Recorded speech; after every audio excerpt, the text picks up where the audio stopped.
To have passion in life is everything. What's your Everest? Oh, Is it yeah. that 200-inch buck? They just look so impressive when they're wide. Especially running away.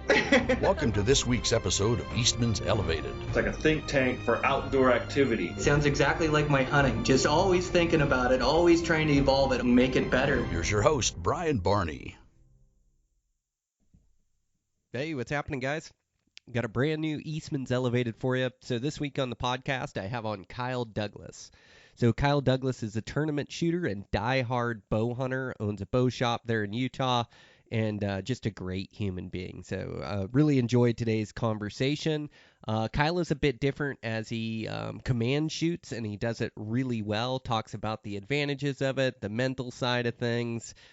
Man, we get into hunting deer, hunting elk. He's just getting back from a red stag hunt. So a bunch of great information and content in this one. So I sure enjoyed it. I think you guys will enjoy it too. We'll get right into it. I just want to thank a couple sponsors. I want to thank Sig Sauer Optics. So impressed with the Sig Sauer optics. I've been using the image stabilizing binos, which have just been amazing. They're the Zulu 6s, and they come in a 12 by 42, 16 by 42. Just got done with this big Hawaii hunt, and they work flawlessly there. And I don't know if I'm supposed to talk about it, but I did just get a prototype of the Generation 3 16 by 50s, and they're absolutely amazing. So super pumped to use those. Best rangefinders in the market, the Kilo 5K, Kilo 8K. You can actually put in the speed of your bow to get the exact cut, as range forgiveness is so important shooting up and downhill. And if you're off by a yard or 2 yards on your cut because your bow's a little quicker or a little slower, it's definitely going to make you miss on that big mule deer off that cliff. So 6 Hours doing an amazing job. They have those rifle scopes. Their regular their regular binos are incredible. Great glass, great coatings on them. They're just they're doing an amazing job. And those image stabilizing binos, I think, are like the biggest revelation to come to the hunting industry in the last 10 years. If you haven't tried them out, you got to go look through them. The things are amazing. And definitely hunting this Hawaii hunt. Had a lot of wind and things, and it's just like glassing off a tripod every time you pull them up. So amazing stuff by Sig Sauer, and thanks to their support of the podcast. I also want to thank Matthews. So I've got that new Matthews lift just absolutely shooting. That thing was dialed on this hunt, shot really well for me. They just hold their tune. They're really forgiving. I'm getting great performance out of mine, a great hold. That engineer team over there at Matthews has done incredible work. So if you're in the market for a new bow, I just recommend shooting them, shooting different brands, seeing what fits you. But the Matthews is definitely a good choice. I've been using them the last, it's got to be 7-8 years now, and just couldn't be more impressed. And each and every year they outdo themselves with their design, with the forgiveness, with the shot. And so, yeah, couldn't be more excited to be shooting Matthews this year. Got the first couple harvests under that lift. Nice bear and then some critters out there on Hawaii. So super pumped how that thing's shooting, and can't wait to cut it loose for a full fall. So, yeah, season's coming. If you're in the market for a new bow, make sure to go check them out over at Matthews. I also want to thank Black Ovis. So I'm going to release that podcast with Kendall here pretty quick. Kendall is a diehard high country mule deer hunter, but these guys, they just have a great selection in there in Black Ovis. It's an internet retail shop. They're really good at getting the top name brands in there, as well as their own name brand. Just great backpacking gear. Really impressed by their tents, sleep systems. Really impressed by their clothing, absolutely everything you need for your next hunt. So check them out over at Black Ovis. You can save 10% on your order with the promo code ELEVATED10. I also want to thank Camo Fire. So Camo Fire is an app where they have 80 new hunting deals that come up every 24 hours. You can save a pile of money there. Just download the app and see if any of those deals interest you when they come up, and place your order there. So thanks to Camo Fire for their support. And with that, over at Eastmans, we're starting the release of the new season of Beyond the Grid. So just check it out on Eastmans Hunting TV. You can check out our YouTube there. And search for Beyond the Grid and be good to go with some new episodes coming out. You check out the other podcast I do with Dan Picard, Eastman's Bowhunting Journal, Life of a Bowhunter. Have some good episodes. The part 2 of the question and answer will be coming out next week. And a great elk episode that was a couple back. If you haven't listened to that, we released the first part here on Eastman's Elevated, the second part on Eastman's Bowhunting Journal, but it's a great episode. So go check that out as well. And yeah, we'll just keep cruising here. We got the magazines and yeah, check out everything that we're working on over there at Eastman's. And I'm just getting back. Got in last night at about 2:30, so a little bit tired and groggy. Man, I hunted hard. It was every morning at 4 a.m. All day, every day in the heat, and that lava rock, and averaged about close to 12 miles a day. But it's just an amazing trip. It's so fun. So I'll recap that too. I'll record a podcast and kind of recap that hunt and some of the lessons I've learned, and it's just really sharpened my skills for this fall, so couldn't be more excited for that. So let's get into this podcast, Kyle Douglas. It's a good one, and I'm your host, Brian Barney, Eastman's Elevated. Here we go. All right, Kyle, what a pleasure to talk to you, man. You've been busy. Yeah, it's been a pretty good travel stretch for the last little while, so it's good to be home for a minute. Oh, dude, I bet, right? Yeah, that's a lot of traveling. Does it get old? Like airports and waiting times, it's like hurry up and wait in those places constantly, isn't it? Yeah, I've had my fill of airports for a while. I'm not much on the travel part, but I love to shoot, so the travel kind of comes with the territory. Yeah, well, speaking of, you've been killing it. Looks like a great season for you. Like, man, a bunch of wins. And it seems like every time I open up my feed, I see you like with one of those large size checks, which is a good thing. Yeah, that's always the goal, is to come home with a Happy Gilmore check at the end of the weekend. So it's been a pretty good season. You know, the indoor season wasn't great for me. I shot okay, but once we started rolling into 3D and some outdoor stuff, kind of kicked it into high gear and been shooting a little better. So. Oh, killer. So just been shooting better for outdoor and 3D, or do you like prefer those shoots to indoor? No, I usually do pretty well at indoors, but I switched bows this year, so part of it was kind of a learning curve, learning the new equipment and stuff like that, and just really getting things dialed. It always seems to take a little while to really get that stuff figured out well. Gotcha. Got a new Matthews that you're getting used to? Yeah, I just started shooting Matthews this year. So I mean, it was a pretty easy transition, really. Like the bows just shoot. I didn't have to do a whole lot special, but just getting that last little bit out of them, you know, that, and it mostly comes down to like muscle memory and just knowing the bows inside and out to get that last little bit you need out of them. But so far it's been a really easy transition.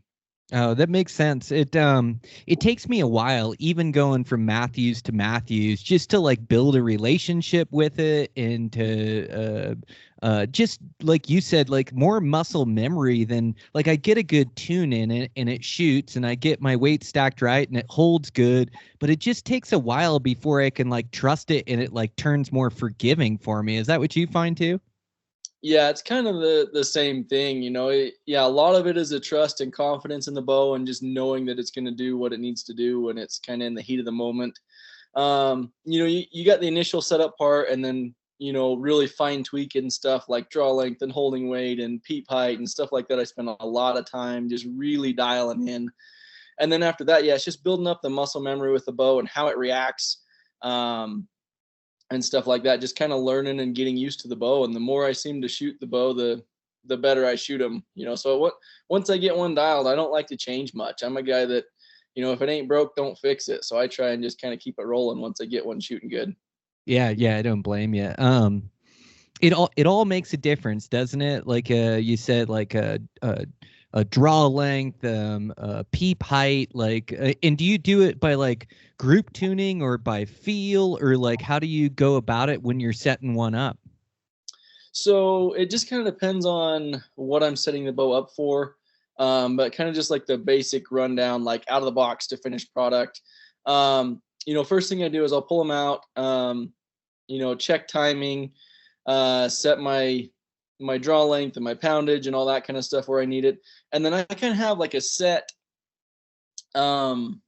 I don't know what you would call it. Like I've got a set group of measurements where my bow typically is going to end up as far as like draw length goes, loop length goes, peep height goes, holding weight, all that kind of stuff. I'll kind of start out at like the same specs on every bow and then kind of fine tune and tweak from there.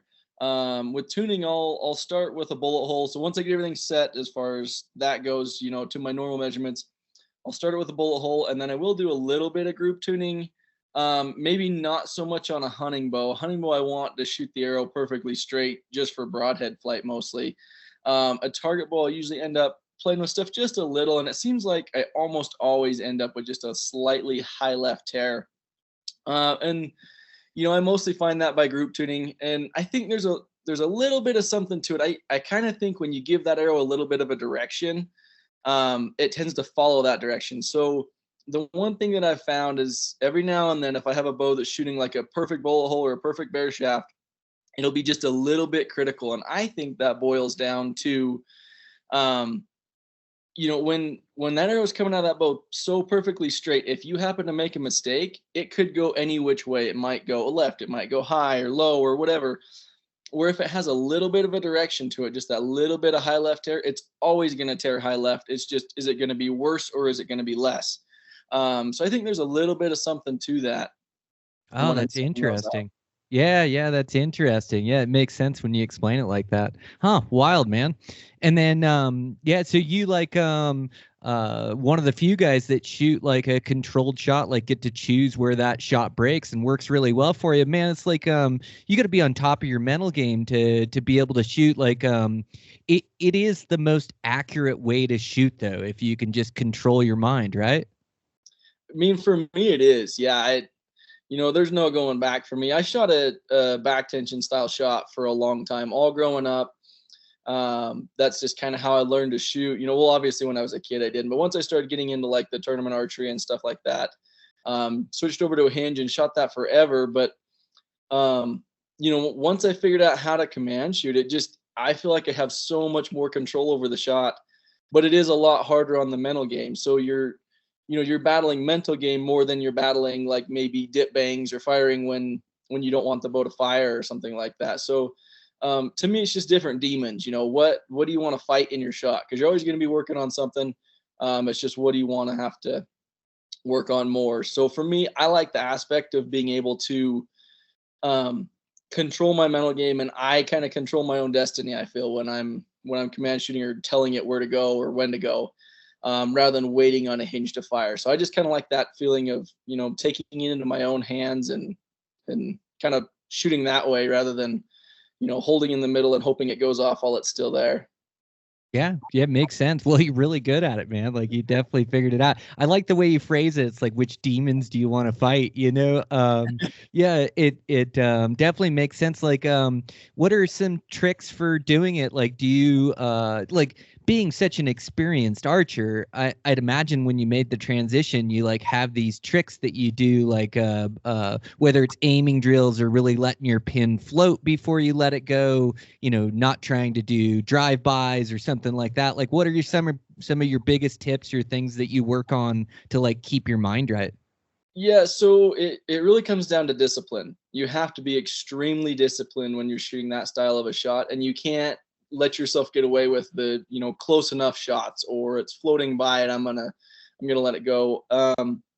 So when I switched, you know, it all of a sudden just clicked one day. I tried it and it just worked, and I just took off from there. A lot of guys have a lot of problems with that, and it just, you know, they get real panicky on the trigger and stuff. And for a lot of those guys, I'll say it's not for everybody. It worked for me. I don't recommend it for most people. There's a few people that it just works for. But I don't really do a whole lot of like aiming drills and stuff like that.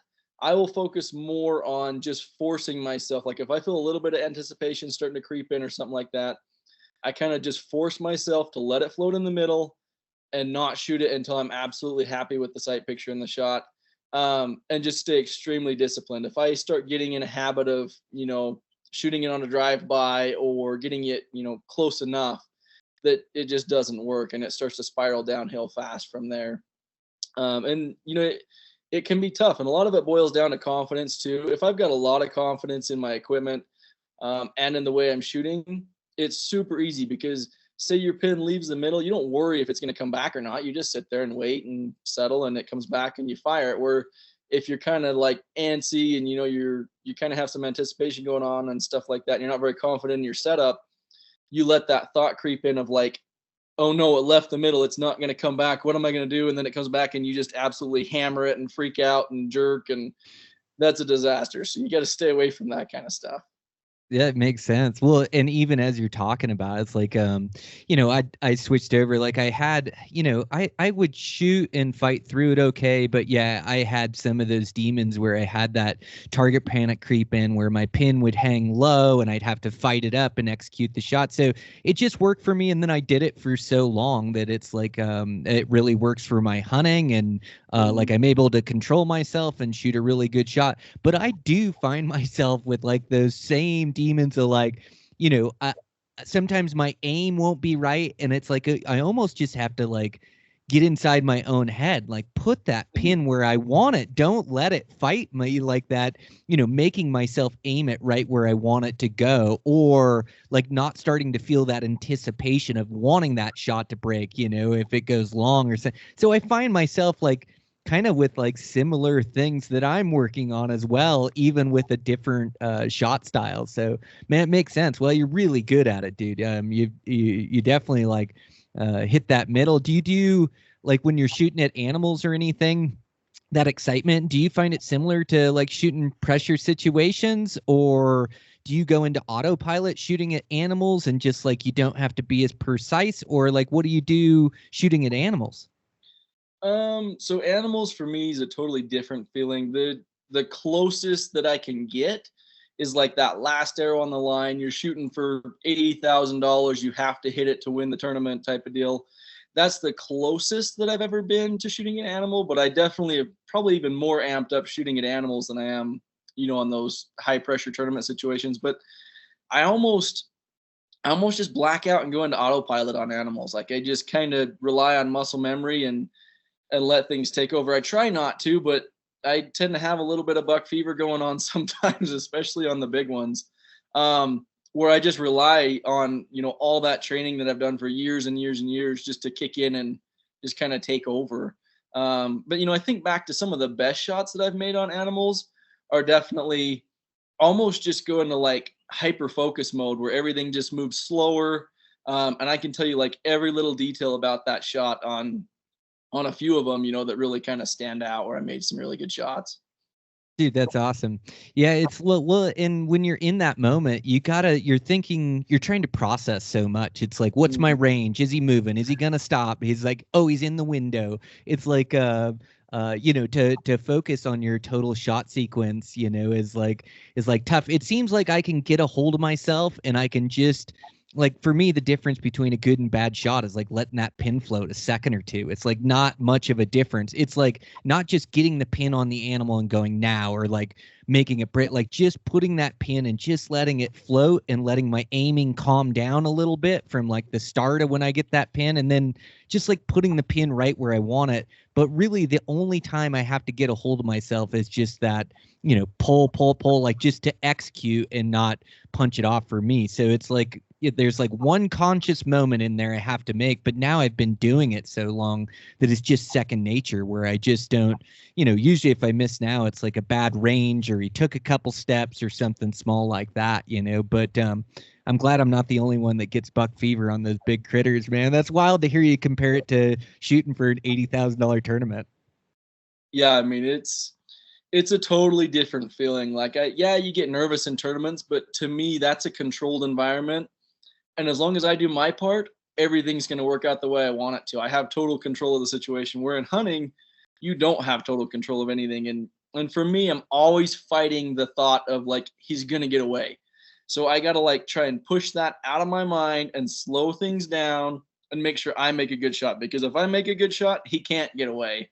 So I just got to slow things down and kind of work through it that way. But yeah, it's a whole different mindset for me on animals versus tournaments. It does no good to miss them quick or make a bad shot quick. Like that doesn't do anything. But yeah, that's wild. It's that same like getting a hold of your mind. Like your mental strength, like to get a hold of yourself, both in tournaments and in hunting. It's just so much of it is mental, right? It's like even when you have like the talent and skill level that you do with the bow, like you're still having to get a hold of yourself on critters, which is just crazy when you're such an elite shooter. But it is so difficult. It's like the reason why we like it. Yeah, and I think it'd be a little different too. If I was shooting animals every weekend all year like I do tournaments, it'd probably be a little different. And I would probably be a lot more calmer in those situations. But those opportunities are so few and far between, and you work all year long just to get one shot. All boils down to that. Where a tournament, yeah, I really care and I want to win every single tournament I go to, but sometimes you can kind of look back and try and calm yourself down, like, well, there's another one next weekend, so it's not like it's the end of the world if this one doesn't work out, type of deal. Yeah, you're able to compartmentalize it, or like put it into perspective, which is good. And it's kind of that same way with hunting. Is like either he's gonna give me the right shot and I'm gonna make it, or if he walks away and I don't get the shot, like I'm not gonna miss it to try to force it. Like I've done that enough in my younger years or whatever. But yeah, dude, you're just like you're an absolute dog in the mountains too with your bow, which is incredible. It's like there's a lot of good tournament guys that don't kill half the things that you do. Like you do a really good job in the mountains as well. There's so many different skill sets that go into it. It's like being a good shot, like you are, like being able to count on your shooting, being able to execute or break quality shots, like that's definitely a huge advantage. But there's a lot that you have to do to get to that point. There's so many different hunting skills that you have to master to get those opportunities and chances. So you've obviously like worked hard at your craft, man. You're a heck of a bow hunter. Well, thanks. That means a lot coming from you. You've kind of been one of my idols for quite a while. So I always look up to guys that kill a lot of stuff, but I put a lot of work in, and sometimes it happens to work out. So it's kind of cool when it does. Yeah, some great bucks, great bulls. Like you think what's your favorite species of hunt, you think? Elk by far. Mhm. Deer are cool and all, but there's just nothing that compares to big bulls to me. Oh, it's so thrilling. Well, you killed a good one. Well, you've killed a handful or a bunch of them, but was it last season or season before? I saw a great big 6-point on your feed. Yeah, I shot a real nice 6 a couple years ago. 22, I believe, was my biggest. I think 21 and 22, I killed some pretty nice bulls. So Good. I've shot a bunch. I haven't shot a ton of big ones, but I do have 2 pretty good ones. Yeah, really good ones. Yeah. So, are you a resident in Utah? Yeah, I live in Utah. Okay. Yeah. Is that mostly where you do your elk hunting, or you travel a bit for them? I go all over the place. I have a tag here every year, but I usually don't spend a ton of my focus in Utah. I'll usually hunt them a little bit early, kind of right on the opener usually.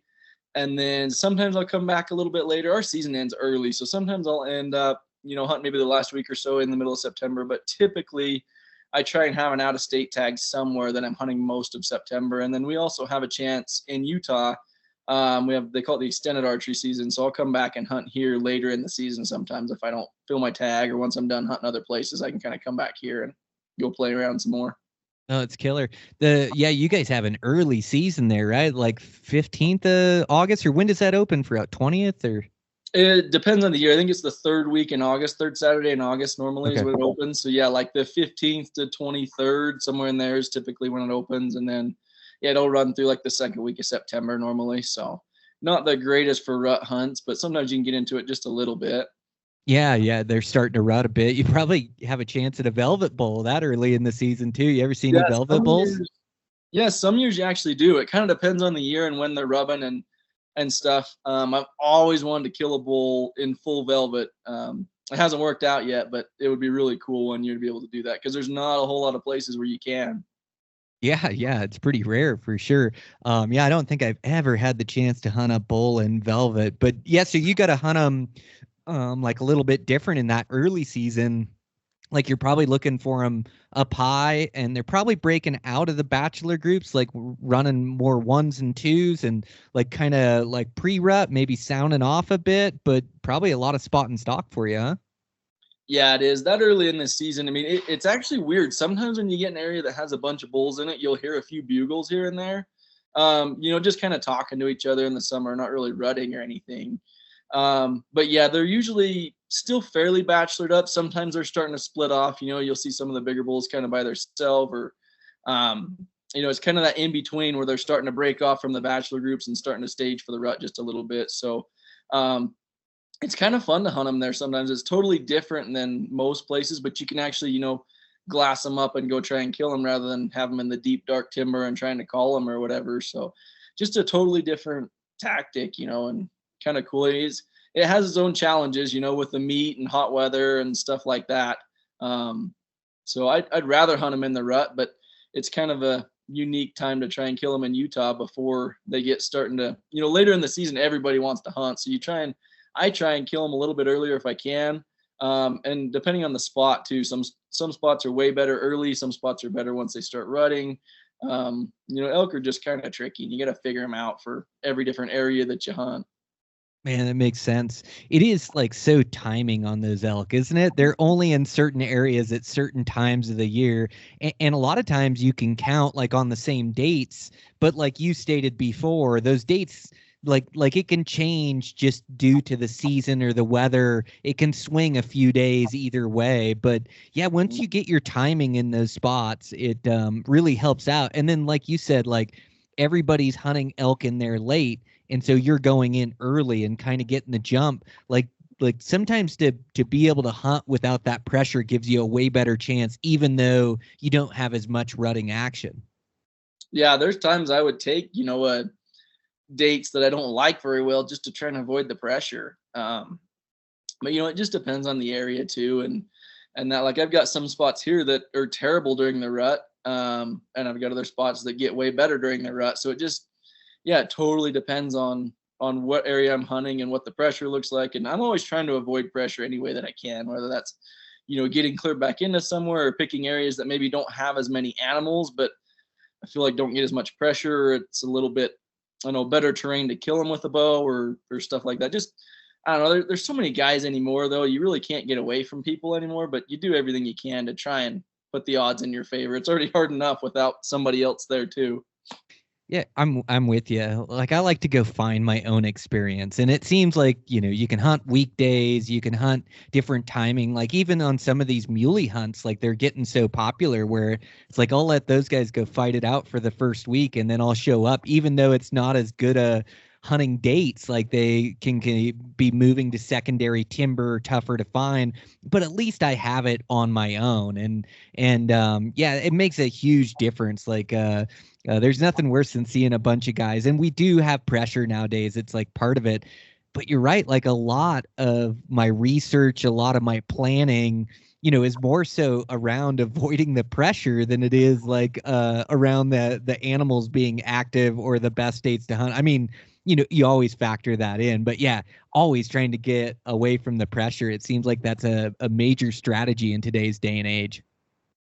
Oh yeah. You stop looking at the maps as far as like where the elk going to be. You start looking, okay, well, there's a trail here and a trail here and a trail here. So there's going to be guys in that canyon, that canyon, that canyon. Where can I go that the elk are going to end up once those guys screw them all up? Well, that's a big part of it too, is like when you can use strategy to where the elk are going to get pressured to. It's like some of these higher pressure units that I hunt, like elk do not like being around humans. So if you can find where they can find refuge and get pressured to, like in some of these high pressure units, you can get into some zones where, they're high pressure for a reason because there's a lot of elk in there, and all those elk get pressured into these zones. And then if you can figure out where those zones are, you can find some dang good hunting. That's like using the pressure to your benefit almost.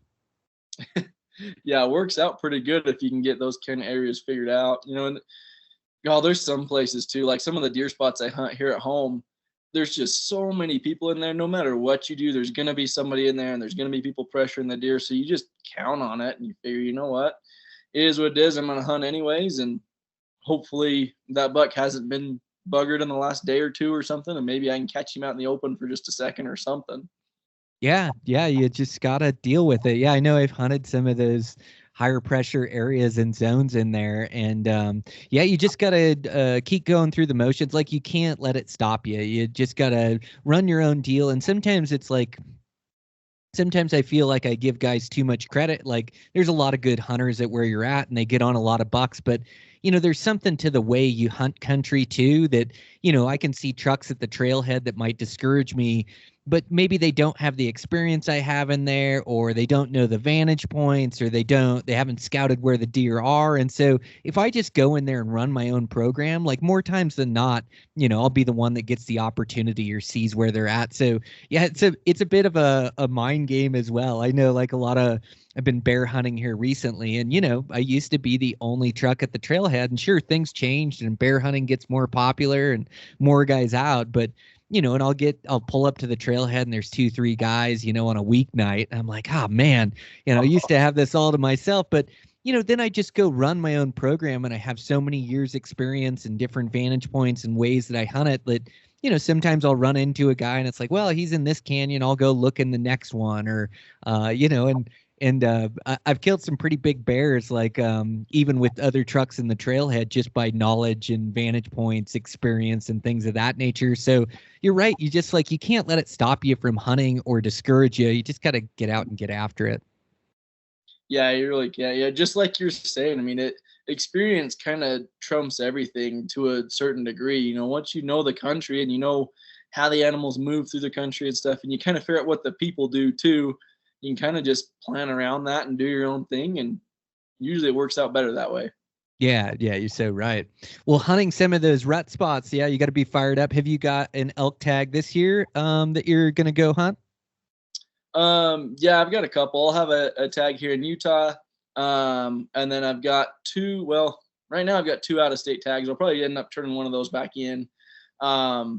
Try and focus maybe a little more on one. Sometimes I get too many things and get pulled too many different directions, and it doesn't work out. So if I can take a little more time and dedicate it to 1 or 2 tags in September, it seems like it might work out a little better for me than trying to have 3 or 4 and hunting deer and elk in 2 or 3 different states, and you know how that goes. Man, I do. It's good to hunt a bunch and you want tags in your pocket, but you do get spread pretty thin, especially when they're the same hunt dates. And yeah, a lot of times you can end up chasing your tail and leaving good hunting to go find good hunting, or you just the pressure's there to get it done to get to the next hunt, where it's just man, you got a good tag, focus on that. And like I say every year, it's I just want to kill one good bull, and it doesn't, even if I have 2 tags or 3 tags, just want to kill one good bull. That's the goal, but yeah, I can definitely find myself getting spread too thin. So that's good. You have the option to turn one of those back. So then you must have a pretty decent tag. You're excited to go hunt the rut for that one. Yeah. Just a general tag in Wyoming. So nothing too special, but that's the most exciting thing I have. Which it seems like that's starting to become a limited entry tag nowadays with so many guys going up there. But that's kind of where I grew up hunting. My dad hunted up there for years. And then I kind of started elk hunting up there, and that's kind of where I cut my teeth elk hunting. So it's just cool to get back to the same areas and go do it with the family. We always put in as a group, so everybody's got a tag, and it's just a good time to go up there and chase some bulls around. And we've had some pretty good success in the past too. So. Man, that's awesome. Yeah, how fun. It's it's fun when you can share camp with family like that and then split off and share information. And it's also fun when you have so much knowledge about an area. It's it seems there's such a learning curve to these places, and when you can hunt them year after year, multiple years, you tend to gain quite a bit of knowledge, and you're still expanding that knowledge, exploring different drainages and basins, but you kind of have some spots where elk are going to show up. So that's awesome. It's really cool country there in Wyoming, really extreme country to go hunt elk, good populations, good 6 points. So yeah, man, like you say, that's getting to be a limited entry tag, but that'll be a fun one for you. Yeah, I'm super excited. And, seems like I always try and pick out a couple new spots every year and go explore them. And then, I don't know, seems like by the end of the season, we kind of end up back in the same old honey holes that we always hunt every year. But it's cool country, and I just love the area up there. And just, we usually hunt on horses, so we'll pack back in, or sometimes we'll camp at the truck and just ride different drainages. But I love that part of the hunt too. I've kind of been around horses my whole life, so it's just kind of cool to get in there and, pack a camp in and just, I don't know, to me, that's the way elk hunting should be, is just kind of get back in the back country and try and hunt elk that don't get tons of pressure and just camp out and have some fun. Ah, good for you. Yeah, those horses and elk hunting go hand in hand for sure, and especially in that big Wyoming backcountry. It just seems like you can stretch out a little bit, hunt them in some of those further back canyons and things, and be able to get them out of there as well. So that's killer. And so you're trying to find, like the way you describe it, like unpressured elk, and so or at least less pressured elk. So you get back there. They probably rut pretty good, and then you like running calling setups on them mostly. Do you run 2-guy calling setups or 1 guy, or like what's your tactics when you're hunting them during the rut like that? It just kind of depends on what part of the season. Earlier season, I tend to do a lot of bugling in the first couple weeks, depending on how much elk or how much pressure the elk have. If I feel like I'm hunting bulls that haven't been pressured a ton, I'll typically try and bugle a decent amount and find one that wants to play. And usually in the first week or two, if you can get one that wants to play, you can get him to come in a lot of the time. So usually we'll have 2 guys, a caller and a shooter, and just kind of set up and do that. To me, once I start to get a little bit later in September, I tend to kind of start backing off on the calls a little bit. It seems like once them big bulls get cows, it's real hard to pull them off. So I'll just kind of, try and shadow the herd or catch them, maybe coming off during the middle of the day or who knows what. Just kind of depends on the situation and whether I can glass where I'm at or whether it's just dark timber. But yeah, I like to call, but whatever way I think is going to be, whatever situation I think is going to be best to kill the elk is what I'm going with. I'm not like a guy that has to call or never calls. I just kind of play it by ear and see, kind of try and take that bull's temperature and see what he wants, and if he wants to play or if he doesn't want to play, and I got to go in quiet, or how it needs to happen. Oh man, it's a good way to do it. It's like to be well versed in like different tactics, right? It's like and then applying those tactics to whatever bull that you locate. So you're not just looking for a bugling bull that'll come into calls, or you're not just looking for one to spot and stalk or shadow. You're kind of like finding the elk and then figuring out which tactic is going to work best on. It's really smart to like to have like a well-versed knowledge of hunting elk, and then be able to use that like just different tools that you can use to try to harvest that bull. I bet that works really well for you. Yeah, it does.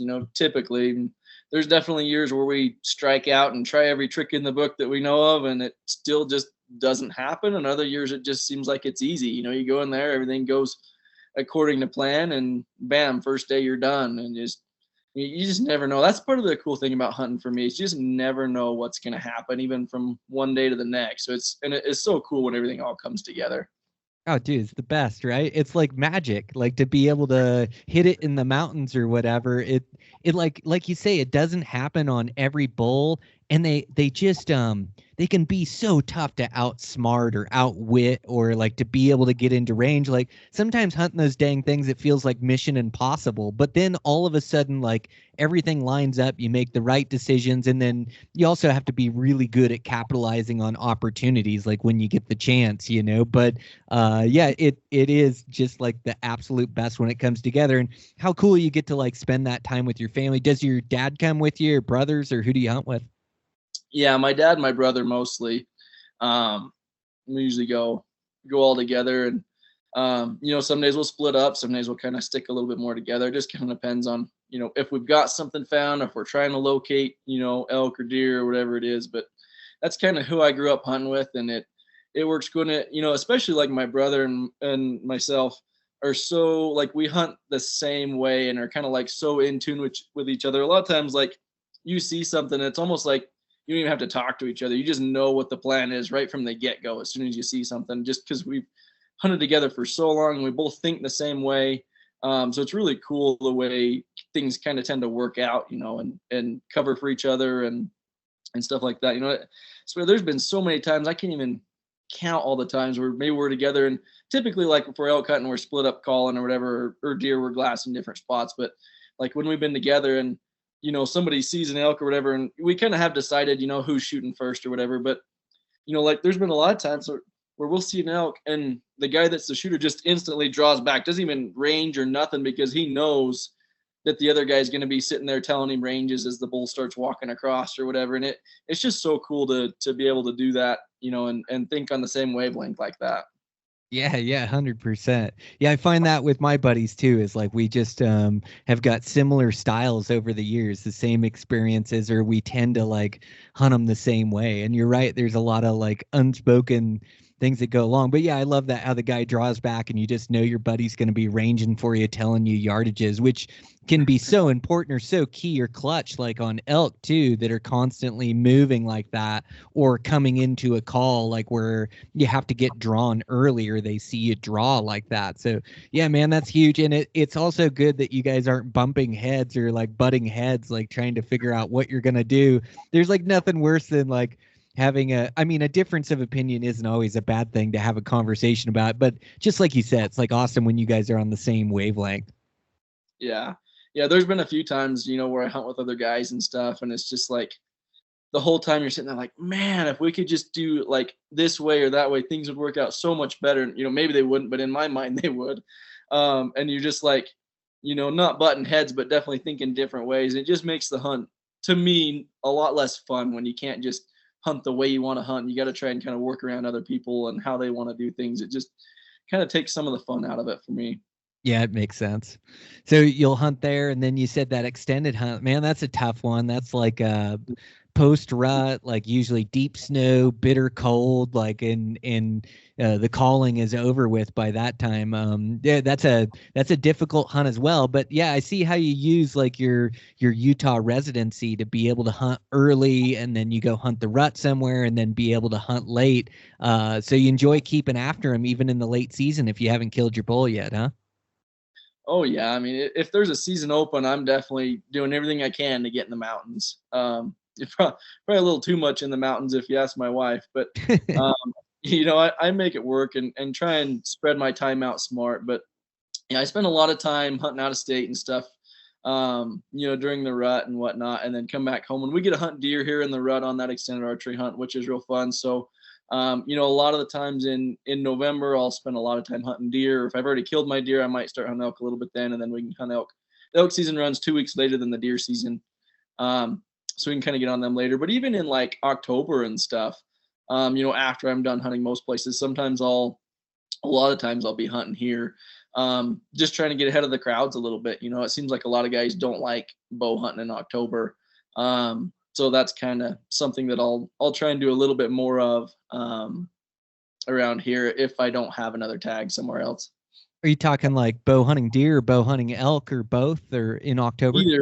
Either. Our season's open for both, so it just kind of depends. I mean, if I think I've got an area where I've got a big deer, I'll probably try and focus on him. If not, I'll just kind of, you can hunt a lot of the same spots for both, so it just kind of depends on what I see that day or what I'm looking for. Maybe if I killed an elk earlier in the year and I haven't killed a deer yet, maybe I'll spend more time on deer. But if I don't have an elk in the freezer, I'll probably be trying to put an elk in the freezer, because I'd rather eat an elk than a deer usually, and there's a lot more to go with them. So. Yeah, absolutely. Those I like hunting deer in October. Like I like hunting mule deer in all season. It seems like when it's September, we even get early October to hunt elk. So when it's elk season, that's what I focus on, like some of the, the most thrilling, exciting hunting I can do. And so once it gets to be the 10th of September through about the 15th of October, I'm hunting elk and nothing else until I can get one killed. And unless I come across like an opportunity or catch a buck in a good spot have a tag or whatever. But yeah, I don't mind hunting elk in October in our season. Like early October is still really good. Like the crowd's wane off. There isn't as many guys. They're kind of getting ready for rifle season, because in Montana you have a bow season and a rifle season with the same tag. And so a lot of guys, by the time September gets over, they're like putting the bow away, getting ready for rifle season. And then yeah, the elk just still seem to like rut pretty good. They get in big groups, and the weather can push in, and it can be really good hunting. I've killed a ton of bulls in October, so I really like that October season. And then I don't mind hunting bucks in October as well. Like, they definitely get tougher to hunt that secondary living, tighten up their program, start running in 1s and 2s, get their gray coats on. But it seems like when I can find a buck, like I can actually pattern him, or he'll come out to feed on a feature that I can stalk him, where the rut just gets so chaotic where I'm catching them and they're constantly moving. And like, I love hunting the rut, but it seems like I end up killing more deer like in that pre-rut than I do the actual rut. Yeah, I'm kind of with you there. If you can locate a good buck in October, and he's in a spot that's open enough that you can kill him, I think you're way better off. Because as soon as he starts chasing does in the rut, who knows where he's going to end up. But yeah, I hunt quite a bit in October too, just because like you're saying, the pressure kind of weans off. Especially like I killed my bull in Montana last year in October. I hunted the same spot in September, and I don't even know how many guys were in there. It seemed like every 300 yards I was bumping into somebody. So I ended up, jumping ship and going to a whole different mountain range and hunting. And then later in the season, I came back to that same area and didn't hardly see anybody, and ended up killing a bull. And they're a little hard that time of year, just because they seem to get in such big herds. It's trying to get in there with all those eyes can be real tricky, but it is definitely a little bit less pressure. And same thing with the deer. Like, nobody seems to really want to hunt deer with a bow in October. They're either getting ready for rifle season or they're hunting elk or something else.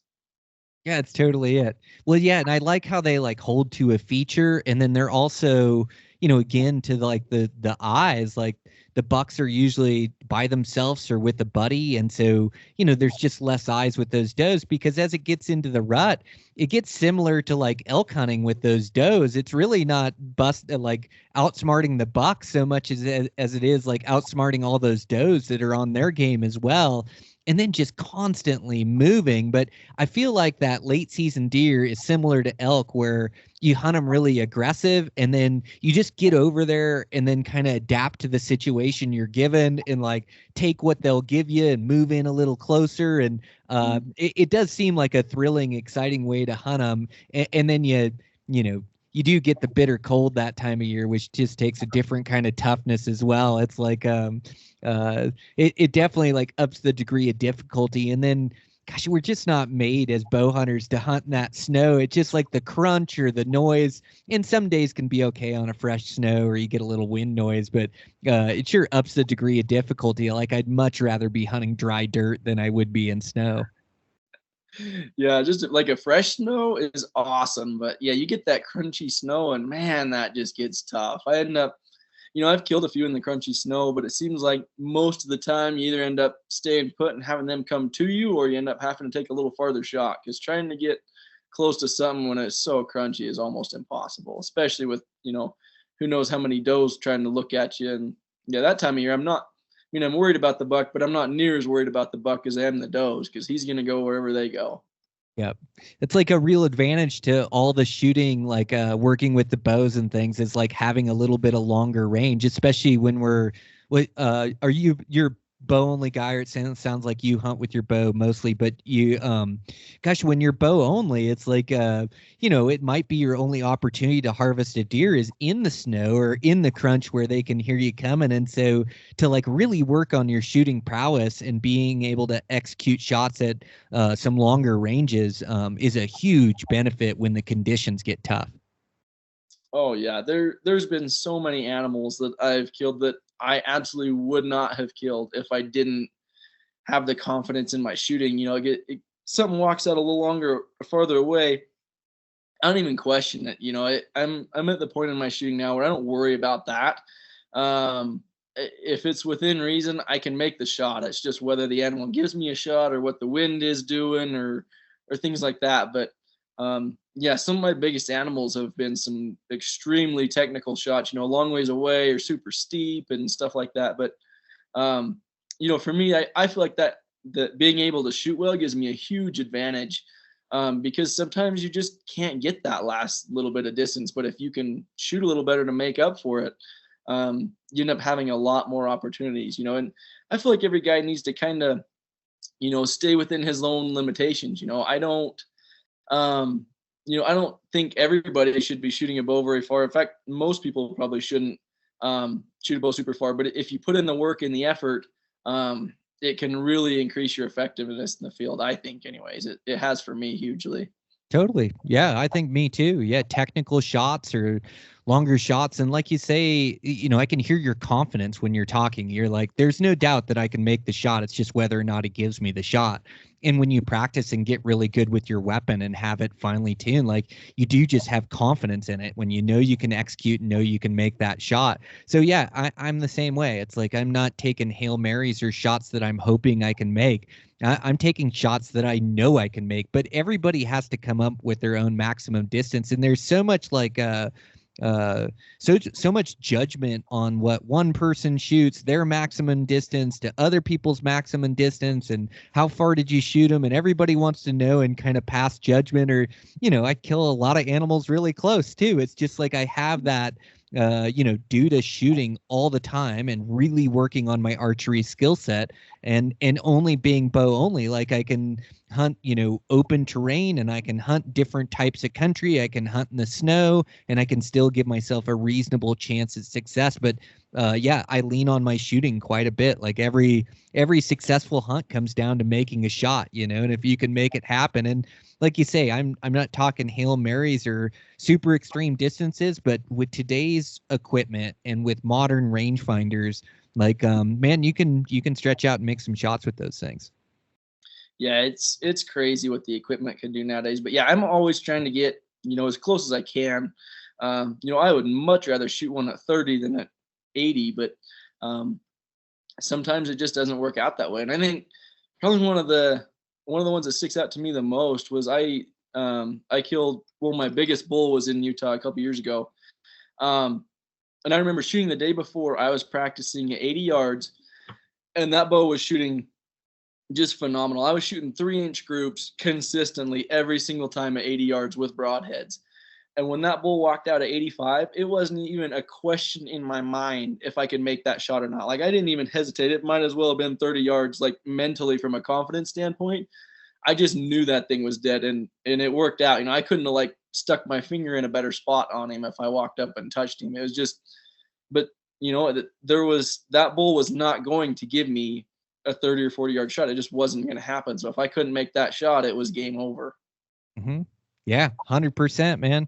Yeah, I'm with you. I was saying the same thing last year on a deer hunt in the snow. It's like, having that 60, 70, 80 game was a difference of me killing a buck or not. And when he gave me the chance and he was broadside, like, the other thing is at distance too, they don't jump the string as bad. Like they'll wait on that arrow a little bit better. It seems like to me, they just don't hear the bow go off. And, and two, like, gosh, I would rather have like, I love a 30, 40 yard shot. Like that's in my wheelhouse, and 30 to 50 is probably where I killed most of my animals. But, I think I'd rather have a longer shot and be able to take my time and execute than a rush shot up close. Like bad things can happen when they're on edge or when you're trying to rush it where, if he doesn't know I'm there and I have the element of surprise, like, gosh, dang, I can sit on a shot and I know it's going to crush him. Mm-hmm. Yeah, I'm the same way. I would much rather have a little farther shot, but a little bit, more time or a calm animal and not be rushed. And sometimes I almost feel like you can get too close too. You get within that like 20, 30 yard range, and they are just so on edge when they hear that string and the arrow coming at them and stuff, and they seem like they duck worse. Like I would much rather have, in most situations, much rather have a 40 yard shot than a 20 yard shot. It just seems like there's less to go wrong for me. And, like from a shooting standpoint, there's not that much difference, at least to me, from 20 to 40 yards. Like the kill zone on a deer is way bigger than what it needs to be at 40 yards. So true, man. Yeah, it's like, and I think a lot of guys make that mistake of getting too close as well. And when you get too close, it's also like a better chance of having your movement picked up, a better chance of winding you, like hearing you, like step on a twig or like roll a rock. You just can't get away with much. And so, like when I'm hunting animals, especially like stalking mule deer, I get inside my effective range and then I wait and let things develop and happen and keep that element of surprise. But like I like one of my sayings is like, don't stalk till failure. Like don't keep stalking until eventually you bust the buck. It's like you don't need to be 15, 20 yards. And, some of my close shots are some of my most memorable moments, and I definitely love it, like getting a close shot, like when it happens like that. But yeah, the majority of times I'm gonna hold up and stay outside of that like super tight bubble so I don't spook them, so I can get drawn, so I can execute a shot. I think like a lot of my success is due to that for sure. Yeah, exactly. I'm the same way. Like I would much rather brag about a 20-yard shot than having to shoot one long ways away. But sometimes it's just not very practical, and you get to where you're confident in making the shot, and then just hold up and wait, because the closer you get, the chances of busting things out just go exponentially higher. Yep. Well, and two, it's like how the ungulation or the topography lays out. It's like, sometimes it is going to put you inside 30 yards or 40 yards before you have your shot or before you set up. And then sometimes you're going to run out of cover, and, you're going to be positioned at 65 away. And I'm fine with that too. It's like you kind of got to take what they give you or take what the situation gives you, and then make the most of it, or sit on your shot and make that shot. But it has a lot to do with like the topography and ungulation, and also the animals, what kind of situation they put themselves in. And so a lot of it's just like adjusting to the situation that you're given. Yeah, I think that's a lot of it. You got to be able to fly by the seat of your pants and just make decisions quickly, and a lot of that just comes with experience and stuff. And I'm definitely not the best at it. I'm sure you're way better at that than I am, but I just kind of find my own limitations and build confidence in what I know works. Yeah, well, I don't know about that. You're quite the killer. But yeah, no, we do have to just like listen to our instincts and make decisions, like running by the seat of your pants, or by, like you say, you're just listening to your gut, and you're making decisions without having to write everything out or like totally think about it. Like you're just reacting to that situation. And the better you get at listening to your gut, like the better bow hunter you become, and the more animals die from your arrow, I think. Yeah, for sure. There's been times, especially hunting at home with all the pressure, I'll see a deer and see where he goes to bed, or where he's heading towards to bed, and I'll decide, it's not worth it today. I'm gonna go to a different area and try and find another buck before everything beds down. And then there's other times when it's like I see where that buck's heading to bed, and it's just like, all systems go. I got to kill this buck right now, because he's probably not going to give me another chance, in the next 2 weeks, if he's bedding in this one specific spot or whatever. And I spend a lot of time learning that type of stuff of like when to go, when not to go, and when to be aggressive and when not to be aggressive. And there's just such a fine line there, but it all does come with experience, and being able to just trust your gut and make those decisions quickly, and hopefully it works out for you. Man, that's it. Like, I think if you can hone those instincts, it makes you a better hunter. And you're right, like experience shapes that so well. But yeah, I think instincts play a huge role in like harvesting animals. So, well, hunting elk so much, like you got to be pretty stoked. Like you're just getting back from, I think I saw you were in New Zealand hunting free range stag. Those stag in April, that's pretty addicting and real similar to elk, aren't they? Oh yeah. It was pretty awesome. I will be back for sure. That one is no question. It was just super similar to elk, but just the hearing them roar and the country they live in and stuff. It was such a cool experience to be able to, it's been like a childhood dream to be able to go hunt red stags in New Zealand. So it was kind of cool to make that a reality and go over there and do that. And we had a bunch of fun. My wife came with me, and we did a bunch of fishing over there and some sightseeing stuff. And then we ended up, hunting for 3 or 4 days at the end of it, and came home with a little stag, and it was a really cool trip. Oh, that's really cool. You were able to take your wife. Were you fly fishing out there? Yeah, we did a bunch of fly fishing. We're definitely not the very best at it, but it was so cool. It's just, world renowned for fly fishing over there in New Zealand. Oh, dude. And like you say, just the country and the rivers, and then like, it's a totally different set of stars too in the southern hemisphere. You're like not even looking at the same stars, like different constellations, and then super nice people down there. Like, yeah, that place is an absolute riot. Yeah, good on you taking a trip out there. Do like 10 days out there, or a couple weeks, or how long did you go for? Yeah, we just kind of fit it in between tournaments. I think it was like 2.5 weeks, or just under 2.5 weeks. We went out there, and yeah, I basically got home from a tournament for like, I can't remember, 2 or 3 days, left for New Zealand, and then actually took my target bow with me so that I could practice, because I had to leave for a tournament the day after we got home. Oh wow, dude, that's wild. Took your tournament bow with you all the way down there. Did you bring your tournament bow and your hunting bow then? Yeah, I took both with me. So Oh, that was smart. cool. Yeah. So would you buy a target down there? You bring a target that you could shoot at, or how'd you work that out? I have a buddy that lives over there, so he Oh, kind of copy. helped work all that out for me and found me a target and stuff. So it was really cool. I relied on him a lot. So like when you're practicing for these tournaments, then it's not like you can't stop shooting for 2 weeks. Like when you're shooting tournaments, are you shooting every day? Pretty much, yeah. I definitely cannot take a 2-week break right before a tournament and then go expect to win it. It just doesn't work like that. I can't tell you how many like family vacations and stuff I'll take my bow on and go practice at night after everybody else goes to sleep or whatever it is, just because I hate to lose. So whatever it takes to be ready for a tournament and try and win that tournament, I am gonna do. Man, so what's your practice look like when you're getting ready for tournaments? Is it like real intentional arrows? Is it just running arrows through the bow? Are you working on something what's your practice look like leading up to a tournament or when you're in season to make sure that you're ready?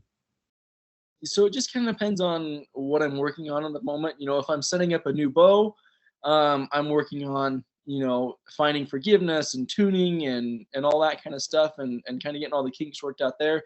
If I feel like I've got a really good setup going and I'm just trying to shoot, I'm always working on something. I never just shoot to shoot. So there's always something I'm working on, and I don't care how good you are. There's always things that you need to work on in your shot, and it's almost like it's a rotation. Say you work on your grip one day or for a couple days, and then you feel like your anchor point's slipping a little bit, or you're not pulling hard enough with your back, or whatever it is, and just kind of rotates around. And then eventually it gets to the point of like you start back over again to you were doing whatever wrong on your grip that you started with, and you got to go back and refix that again. So I always have something that I'm working on, and if I feel like I'm struggling a little bit, I will shoot a ton of arrows. I've got a shop here, so I don't, I kind of shoot full time, but then I've got a shop that I run full time. Well, when I'm home, my guys call me part time. I say it's full time, but so I'll, a lot of times I'll shoot before work in the morning and then, work all day and then shoot after work at night, trying to get ready for stuff. But if I feel like I'm shooting super well, like on the top of my game, everything's going smooth, I try not to overdo it. Maybe I'll only shoot for an hour a day or something and just kind of try and maintain where I'm at. Wow. Yeah, that's a bunch of a bunch of arrows, like even an hour's practice is like shooting a bunch. Yeah, that's killer. You shoot so much. I'm the same way. As like I want to be shooting arrows. Like I feel like that's when I'm improving. It's also wild to hear like you're like working on your grip. Like the grip is the attachment to your bow, but God, I just I guess I do find it like with the new Matthews, like that computer program they have in the grip or whatever. It was like, all of a sudden I found myself like, oh gosh, I'm torquing a little bit to the right when I get late in my shot, or like, I could just find little things or little quirks with my shot. And it's pretty wild, but yeah, like, it's cool to hear like what you're working on in your shot and that it's always intentional and you're always working on something. Cause I feel like that's the way I am too, but it's like you can't work on 5 things at once. You can only work at one thing at once and then like move on to the next thing. But that's killer, man. I didn't know you ran a shop. Which what shop do you run? Or you're owner of it? Yeah, it's my own shop. Yeah, it's called that's Douglas killer. Archery. Yeah, Oh Douglas man. Archery here in Ogden, Utah. So we're not super big yet. We're just growing. There's only a few of us. I got me there. My dad helps me a bunch, and then I got 2 guys working for me. So it's been really cool. It's a ton of work, but it's been kind of cool to have. Dude, how awesome. Congratulations. So yeah, like so guys can come into your shop and have one of your guys or you like help them with their bow, help them with their setup, and then are you guys like Matthews dealer, Hoyt dealer, or what are you guys dealing for bows? Yeah, so we got Matthews, Hoyt, PSE, and Bowtech is what we do for bows. And then yeah, full service shop. So whatever they need, equipment wise or tuning wise, we can handle whatever they need. Dude, how killer to be able to go into a shop with like such a good shooter like yourself to be able to advise them, and then also like such a diehard hunter as well. Like it's the perfect mix. Good for you, man. Do you find it's tough to get away during the season with having a shop like that? It can be for sure because everybody wants to be gone at the same time. But it does get a little easier in the season because everybody's out bow hunting and they're not as much in the shop buying stuff. They've hopefully got their stuff dialed in by then, and you're always going to have the emergencies. Guys screw stuff up on the mountain, and we try and fix them. But I definitely make it a priority to find time to get in the mountains, and we definitely make it happen. There's a lot to juggle going on between tournaments and the shop and hunting and whatever else, but I've got such a passion for hunting in the outdoors. I find a way to make it happen. Yeah, good for you. Yeah, you just structure it that way, and you've probably been in business long enough, and you got a couple good employees, and you don't mind covering for them for a few hunting days, but you're definitely going to get your days as well. So good. Like Douglas Archery in Ogden. Mm-hmm. Okay, Yeah. sweet, man. I'm gonna swing by there next time I'm through. Yeah, that's killer. Yeah, So yeah. Well, right on, man. A real pleasure to get to sit down and talk with you. This was awesome, man. I was really looking forward to it and definitely delivered. Yeah, you're the man. Like, keep after it. It's really fun to follow your social media and watch you win a bunch of those tournaments, and then also just as successful in the mountains. So that's killer as well. So yeah, good going, Kyle. Keep after it, man. Thanks, man. You as well. Yep, will do. Okay, keep in touch. Let me know if you ever need anything. You too. Okay, all right. All right, guys, that's a podcast. Yeah, thanks to Kyle for taking the time, being on. Make sure you support that guy. Yeah, he's just an amazing shooter, amazing bow hunter. Has that shop there in Utah, which is really cool. So, yeah, I was really happy to connect with him. He's just a good human being. So, hope you guys enjoyed the episode. Thanks to our sponsors for today's show, 6 Hour Optics, Matthews Bows, Black Ovis, and Camo Fire. Support those guys where you can if you're in the market for any new gear. And check out everything we're doing at Eastmans, the Beyond the Grid, the magazines, the other podcasts, things of that nature. So, yeah, you can check that out. And may sound a little bit tired or groggy just getting home last night, getting this podcast out to you guys. What an amazing trip to the islands. Just really good friends, great adventure. Just hunting those different species in different terrain, really helps me improve my skill set. So axis deer, super switched on. Those guys had some good axis spots. I was able to arrow a good buck there. And then Mouflon had me to about... I'd be frustrated for sure.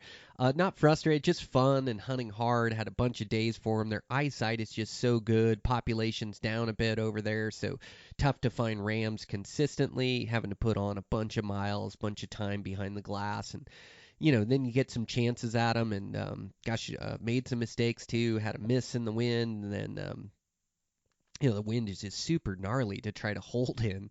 It's just wild. But yeah, I had a miss in the wind, and then. I had a stalk as well, some ewes in the way, and didn't quite play it as patiently as I should have, and spooked those ewes into a couple good rams, and they took off. And I don't beat myself up too bad, but it's just like, man, I gotta be better. I gotta be on my game, and so it's absolutely no shortcuts. Just the finest stalking I could do, and pulled it off in the final hour of the final day, able to arrow a nice ram. So yeah, it's just amazing. Good friends and good laughs and hard hunting, and just couldn't get any better. I'm just super blessed for what I get to do, and super fortunate for all these places I get to travel to and bow hunt, and definitely sharpens my skills for this season. So I'll sit down, record a podcast if you guys are interested in hearing about the trip. Try to put some tips in there for you guys to go to Hawaii and do this adventure. It's really feasible and affordable, and there's a lot of game out there, and it's wild to hunt these tropical places, or to hunt like over the Pacific is a pretty wild experience. So it's something that majority of us bow hunters can do if we just plan logistically. And so I'll try to give you guys some tips. And I know, it's easier for me as I have some buddies out there that really help me out, but I'll give you some resources and some guys you can contact, and ways that you could put it together so you can put together your own South Pacific or island hunt. So we'll record that and just keep this thing rolling here into fall. It's not long now. We're almost into August, and August antelope's going to open up. So, yeah, couldn't be more stoked. Here we go. It's upon us. So keep working hard towards your goals, you guys. It pays off. Make sure you're getting those arrows in now. The time to improve is now. Get in those final runs. I know I'll be back to training today. And, man, just couldn't be more excited here. So, all right, thanks for listening, guys. I really appreciate the support. If I stumble on my words this morning on the intro and ending, I'm just a bit tired and sleep deprived and everything else. But I'll get it together. I'll get a good night's sleep tonight and be back to normal here. So, all right, guys, check in with you next week.